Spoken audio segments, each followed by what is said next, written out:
y a quelques mois en arrière, j'ai eu certaines douleurs au niveau du cœur, comme ça. Et puis, ça me faisait tellement mal que par moment, il fallait que je me mette au sol et puis que j'en pouvais plus. Je restais des jours et des jours sans manger. Alors là, j'ai commencé à prendre peur. Vous savez comment il est le gitan, hein. On a mal longtemps et puis on reste comme ça.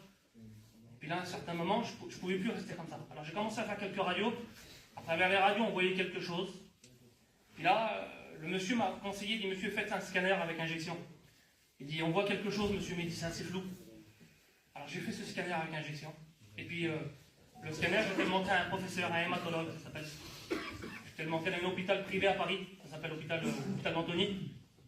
Et puis, quand j'emmenais le dossier, j'étais avec ma petite compagne là. Et puis que le dossier, il avait fait le tour d'une table, avec tous les médecins. Et puis, je suis franc avec vous, quand je me suis trouvé avec lui, voilà ce qu'il m'a dit, monsieur. Il avait mon dossier complet, il savait tout de moi, quel est mon travail, tout. Et puis avant de me dire ce que j'ai, il m'a dit ça, lui. Il me dit, monsieur, je vous pose une petite question. Il dit, je vois que vous êtes couvreur, c'est ça? J'ai dit, exactement. Il dit, vous connaissez votre métier? Je dis, oui, monsieur. Il dit, une tuile, vous savez la changer. Il dit, un lido, vous savez le faire? J'ai pas de problème, monsieur. Il dit, aujourd'hui, il dit, mon métier, là, il dit, à 30 ans, je le fais, monsieur. Il dit, quand je vois un dossier, il dit, quand je vois quelque chose devant moi, il y a un scanner, il dit, je sais tout de suite ce que c'est, monsieur. Et il dit, aujourd'hui, monsieur, il dit, vous avez le terme exact, je ne sais plus comment ça s'appelle. Ça s'appelle un lymphome, voilà. Et comme il me dit ça, il dit, ça s'appelle un lymphome infectieux. Et je dis, d'accord, monsieur, je dis, c'est quoi un lymphome infectieux? J'étais avec ma compagne, elle était assise, puis je tenais la chaise, et puis il me parlait face comme ça. Il dit, monsieur, vous avez un cancer au niveau du cœur, un peu plus bas du cœur, entre le cœur et les poumons. Et il dit, ce que vous avez, monsieur, il dit, c'est pour ça que ça vous fait mal. Et il me dit, les symptômes, c'est quoi que vous avez, monsieur? Il dit, vous avez chaud comme ça. Il m'expliquait tous les symptômes que j'avais vers moi. Et puis, comme il me dit ça, comprenez-moi bien, ça me tombait dans les jambes, j'ai plus de force en moi. Et puis, je disais, Seigneur, alors je disais rien devant elle, je voulais pas pleurer, rien. Puis si je pleure, elle est brisée avec moi, puis je dis, tout est foutu là. Et il dit, monsieur, il y a un cancer, ça soigne bien à 30 ans. J'ai pas envie d'être soigné à 30 ans, moi. C'est sympa. Alors je disais rien, puis il dit, monsieur, monsieur, il dit, le cancer, il est là. Il dit, nous, ce qu'on voit, il dit, c'est un cancer. Il dit, je connais très bien mon métier, monsieur, il est placé à tel endroit, il dit, ça fait 13 mm, comme ça, il m'expliquait les détails.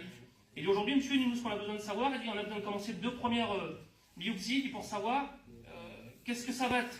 Si ça va être un cancer soignable avec des cachets de chimio, ou il dit avec des traitements par injection.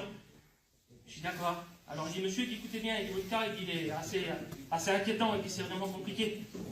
Et il dit, monsieur, il dit, aujourd'hui, il dit, moi, il dit, l'hôpital, chez nous, il dit, on a fait le tour, on a tous mis les professeurs autour d'une table, et il dit, personne ne s'occupait de votre cas. Il dit, c'est trop mal placé. Et il dit, c'est un hôpital privé, enfin, une grande hôpital à Paris, il dit, qui va s'occuper de vous, il dit, c'est l'hôpital Marie-Lalande.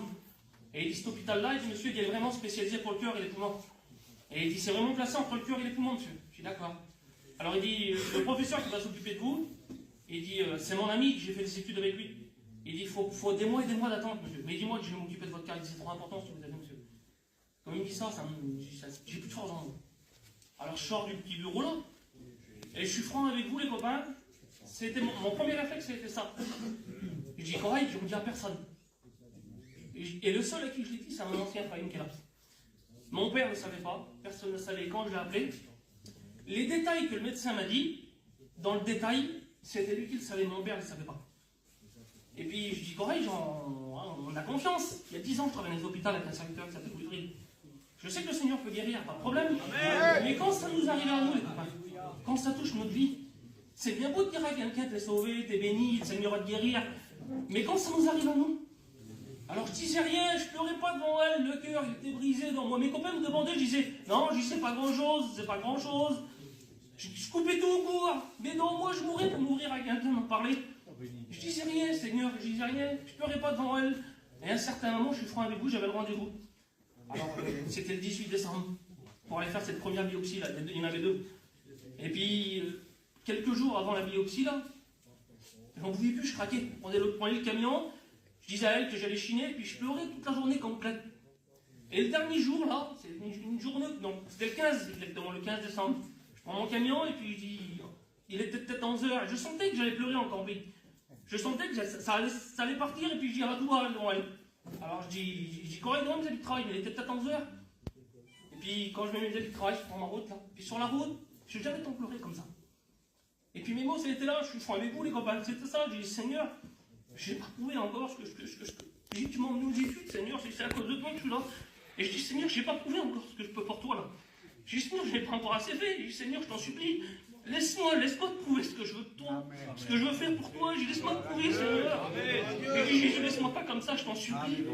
C'était un cri d'alarme, j'avais besoin de crier à Dieu dans le camion tout seul, là. Et je suis franc avec vous, je suis arrivé devant une maison, j'ai roulé dans Paris. Paris, c'est vraiment grand, les copains. Je suis arrivé dans Paris, j'ai sonné une porte, et puis cette dame-là venue me parler, elle dit, monsieur, il pleut, il dit, mais vous mettre à l'abri. Et puis quand je suis rentré vers cette dame-là, je la chine pendant 10 minutes. Là. Et à un certain moment, le Saint-Esprit me reprend, et il dit, madame, je vous demande pardon, j'ai pas besoin de vous parler du travail. J'aimerais vous parler de Jésus, madame, je peux me permettre de vous parler de Jésus. Elle rigole, elle regarde son mari, et elle dit, vous êtes chrétien évangélique? Je dis, oui, madame. Elle dit, moi aussi, je suis chrétienne comme vous. Elle dit, vous faites partie des gens du voyage? Je dis, oui. Elle dit, elle regarde son mari, elle rigole, et puis elle dit, monsieur, il n'y a pas d'hasard.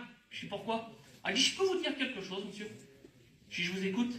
Elle dit, voilà, elle dit, je suis poussé sur mon cœur à vous dire que je travaille dans un hôpital. Elle dit, je travaille à l'hôpital Marie-Lalande, dans Paris. Elle dit, ça vous dit quelque chose, monsieur, l'hôpital Marie-Lalande? Alors, quand elle me dit ça, le cœur dans moi, il se trouve comme ça, là. Je prends le téléphone, j'ai fait le rendez-vous, j'ai regardé, j'ai rendez-vous, j'ai dans 3 jours. Pour commencer des biopsies, j'y explique le cas. Elle dit, baissez le téléphone, monsieur. Elle dit, vous avez rendez-vous au 2e étage, tel endroit, tel endroit, tel endroit, tel endroit. J'ai dit, oui, madame. Elle dit, c'est mon service, c'est moi qui vais vous faire la biopsie. Vous savez ce qu'elle m'a dit, cette dame-là, monsieur? Alors, je sais plus ce que j'ai joué. Vous savez ce qu'elle m'a dit, cette dame-là? Elle m'a dit, monsieur, vous n'êtes pas dans les mains de n'importe qui, monsieur. Elle dit, vous êtes entre les mains de Jésus. Elle dit, entre les mains de Jésus, monsieur, il ne vous arrivera pas grand-chose. Alors à ce moment-là, j'ai compris que Jésus avait répondu à ma prière. Vous savez ce qui s'est passé? La biopsie s'est passée. Il y a une petite quinzaine, 3 semaines de ça. 3 semaines, 15-20 jours à peu près. Le professeur, il m'a appelé, il dit, monsieur, on a reçu vos résultats. Et il dit, monsieur, oubliez-le, ce cancer-là, il n'est plus là. Monsieur, il n'y a plus rien. Gloire à Dieu. Et frère, je vous le dis de tout mon cœur. Nous sommes entre les mains de Jésus. C'est pas n'importe quelle main. Que Dieu vous bénisse, les frères. Amen.